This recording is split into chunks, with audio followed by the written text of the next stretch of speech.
Recorded by Neha Sri Recording Studio, Madhepura.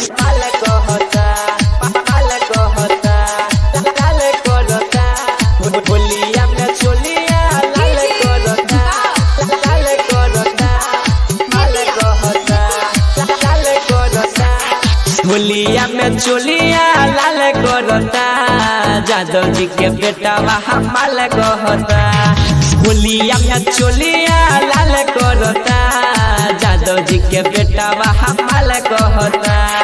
लाला का पियर का रंग डालता, लाला का पियर का रंग डालता, जवाना पकड़ के लाल करता।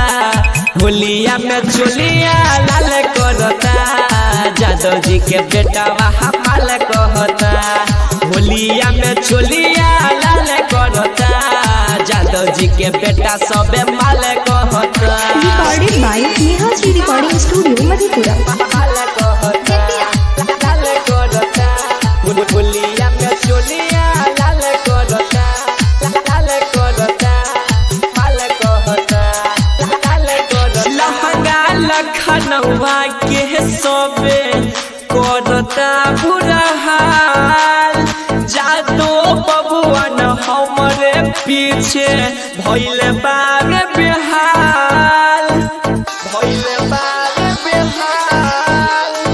लहंगा लखनऊआ के पांडे कोइले बाबू नहाल, जादो बबुआ न हमरे पीछे भइले बाग बेहाल। बाबन गज के लहंगा लाल करता जादव जी के बेटा वहाँ माल कहता। बाबन गज के लहंगा लाल करता जादव जी के बेटा वहाँ माल कहता।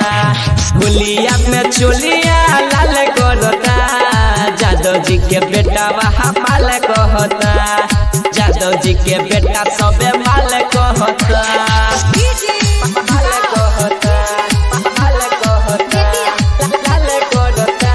होलिया में चोलिया लाल करता, लाल करता, माल कहता, लाल करता। अंके से शिवम मणि रतन से कोइले बाबू नहाल, आजाद तीर दिलख से मणि भइले बाबे बेहाल, भइले बाबे बेहाल।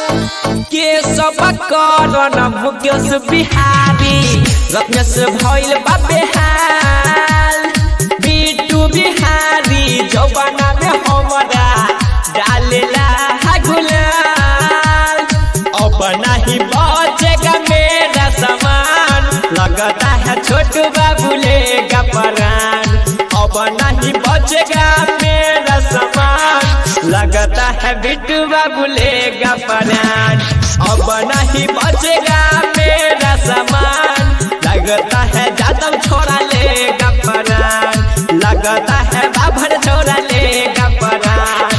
लाला का पियर का रंग डालता, लाला का पियर का रंग डालता, जवाना पकड़ के लाल करता।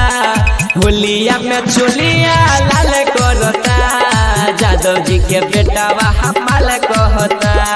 होलिया में चोलिया लाल करता जादव जी के बेटा सबे माल